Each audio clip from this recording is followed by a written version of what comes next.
In section 1.5, we're going to work with determining limits using some algebraic properties of limits.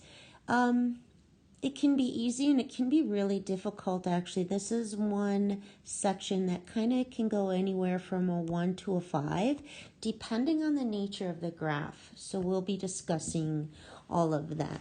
So first of all, in this first little thing, I really like you to either highlight or box these in and write yourself a note at the top that the limits must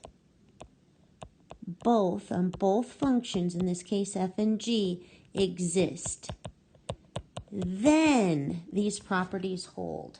If on either graph the limit doesn't exist, meaning that when you come in from the left, come in from the right, you do not arrive at that same place, then we can't use these properties. But let's assume we can, and let's discuss what they mean. This one just basically says that if you have a constant out front of the function, you can pull it out front of the limit. That's as long as the limit on f exists. So if I had like a 3f of x as x approached 2 from both directions, well, I can just ignore the 3 in there, approach 2 from both directions, it's a 1. The limit does exist, so then I would just do 3 times 1. So that one's very straightforward.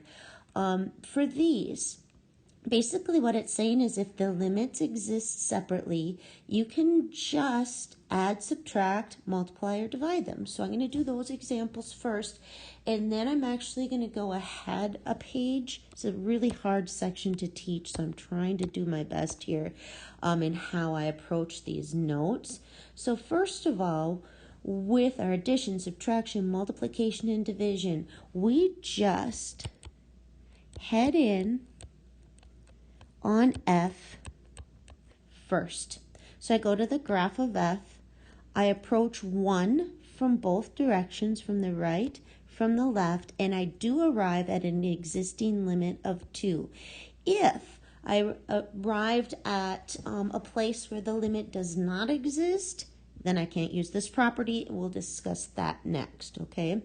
So then I had a limit that existed. So I'm moving on. I'm going to approach 1 from both directions on the graph of g. I'm going to hope that that limit exists from the left, from the right. Bam, I'm at 1 on the y-axis.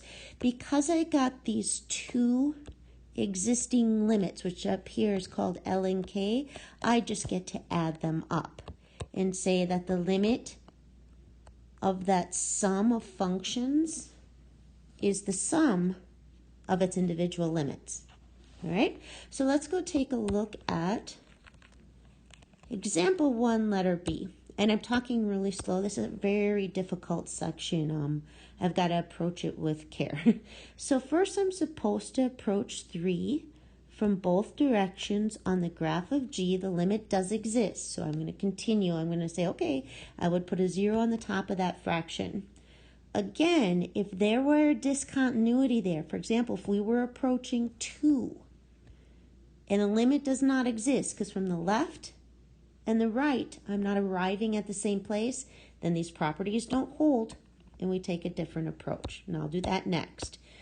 As I approach 3 from both directions on the graph of F, I also have another existing limit. So because I have these two existing limits, which we call L and K, I can just divide them and get a 0. So that's best case scenario with these evaluations: addition, subtraction, multiplication, division, constant, and then this one's just a power. Okay, so we're going to hold off on the function composition for a second, and I'm going to talk about, well, what if it's not so nice with these? What if on one of these I didn't have a limit? Okay, so that's the next thing. I'm kind of trying to divvy this up. So we're going to ignore all that up at the top. You can read it if you would like to, but I'm going to just let it organically, I guess, present itself as I'm talking. So we're going to go down to this one. Okay, and I'm going to do this one. I might not do all the examples because I'm talking extra slow today. All right, so first of all, I'm going to see if as I approach 2 on the graph of f, the limit exists, and it doesn't. So I don't say D and E yet, okay? What I need to do is go back to what would make the limit exist. I actually have to split this into two pieces. As x approaches 2 from the left of f of x plus g of x. So I'm going to come in from 2 on the left on both of those functions, and I'm going to add it up. Then, and again, we only do this, splitting it into a left and right approach, if one or the other does not have a limit. And in this case, f didn't. So then I'm going to come in from the right. If I do these separately and I get the same number, that's my answer. If I get two different numbers, then I have what I call a true D and E. So let's hop on here in green. Let's hop on the graph of f, and we are going to approach 2 from the left. As I approach 2 from the left on the graph of f, I'm at 0. So I'm going to write 0 times. As I approach 2 on the left, it looks like I'm about up at 1 or maybe a half. It's something very close to 1, so it doesn't particularly matter. So I'm going to put approximately 1 because 0 times anything is 0, so who cares, right?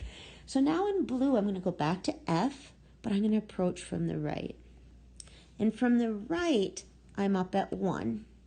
And on this one from the right, I'm still at that approximately 1. It doesn't really matter what it is. I mean, it's approximately 1, but I know it's not 0, right? So I'm not having a match. So then I say, therefore, that limit does not exist. So we have to be very careful. Again, I'm going to go down and do an addition one down here with a similar vibe. So I assume that I can just add the two limits up, and if they're both nice finite numbers, I can do that. So as I approach -1 from both directions, the limit doesn't exist. So boom, my property of just adding the two up is out. I don't just say D and E. I have to check. As I approach -1 from the left,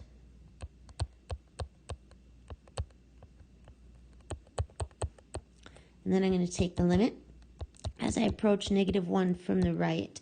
Maybe I'll do that in green. I like to color code them a little bit for you. It looks very Christmassy. All right, so let's go in red. We're going to hop on the graph of f, We're going to approach -1 from the left, and I'm at -1. I am going to hop on the graph of g. I'm going to approach -1 from the left, and I'm at -2. I add them up, I get a -3. Okay, now in green, same thing, but I'm going to come in from the right. I'd have a -2, and on the graph of g from the right, I have a -1. Now you'll notice for this one, unlike this one, I got a 0, and then something that wasn't 0 is about 1. On this one, I'm getting the same answer.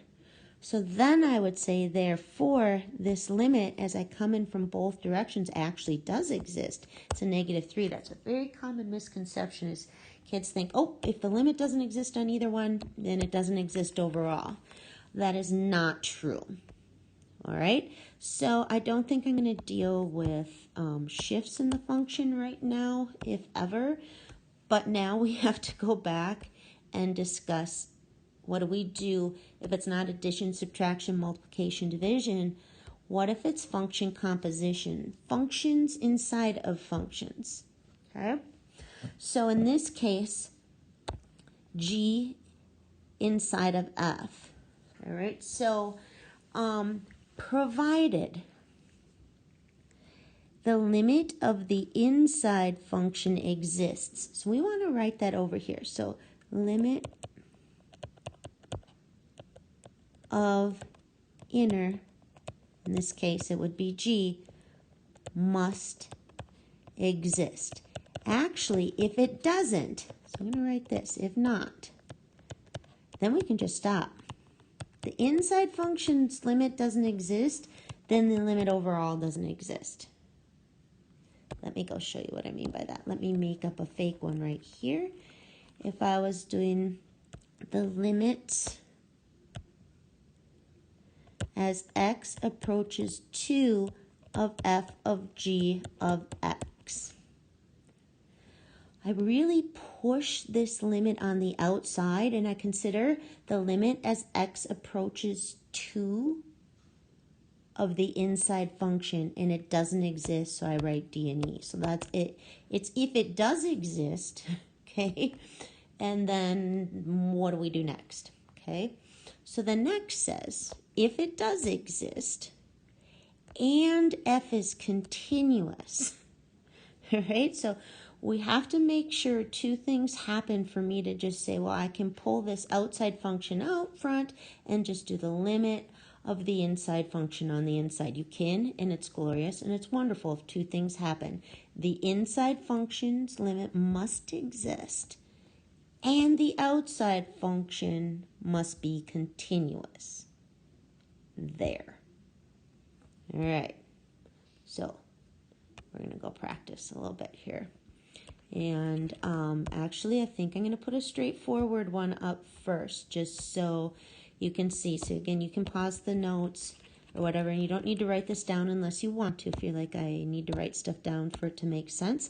I'm going to find one where both of these are actually good to go. Actually, maybe we have one on this example page. I just have to run a quick check. And at 4, okay, limit as x approaches 4, 6, but limited. Yeah, I'm going to have to. Most of these are the harder case, but it's always good to look at the straightforward cases as well, which I think I have right here.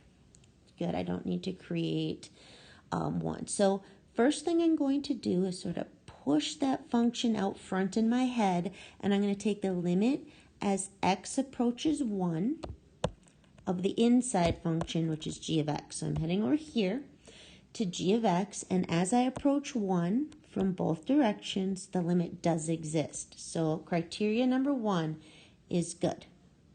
We do exist.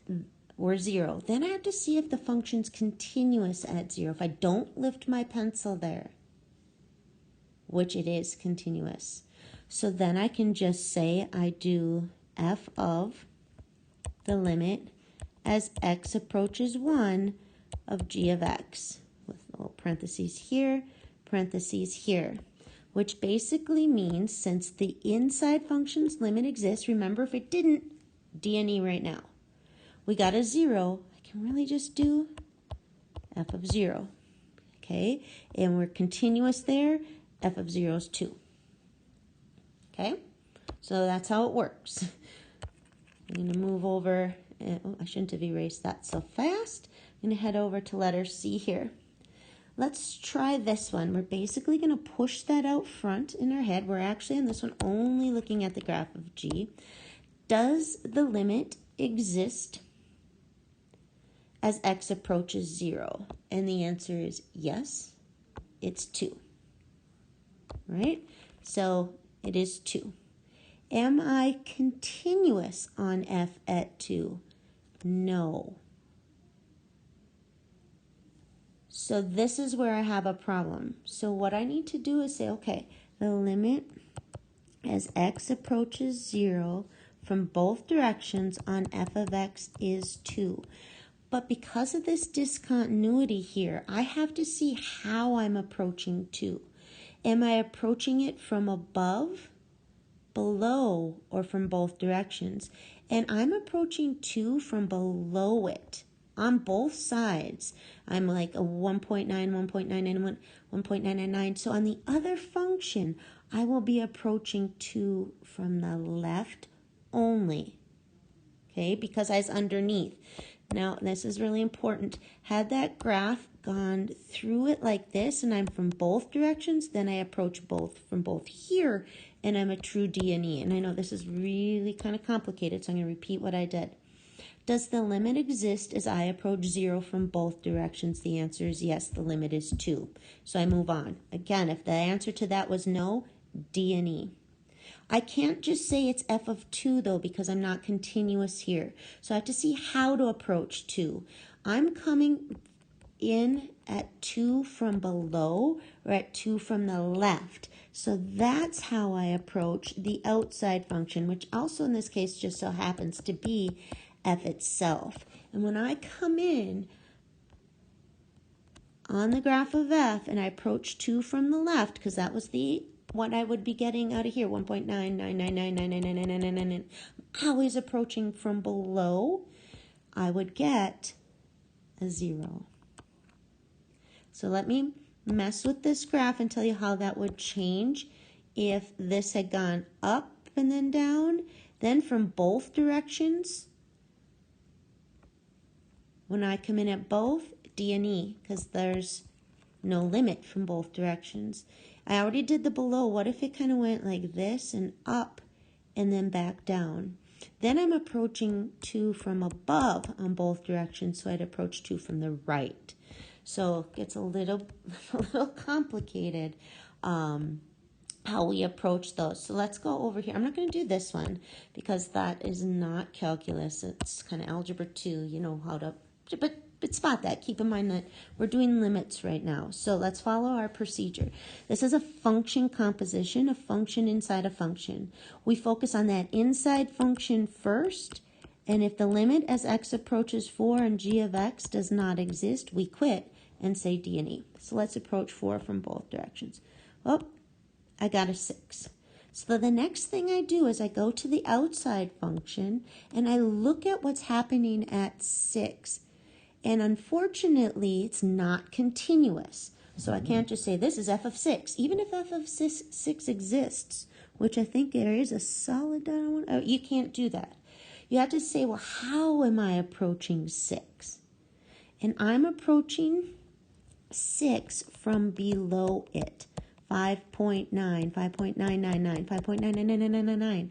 So I'm going to take the limit as x approaches 6 from below it, from the left of it, on the outside function.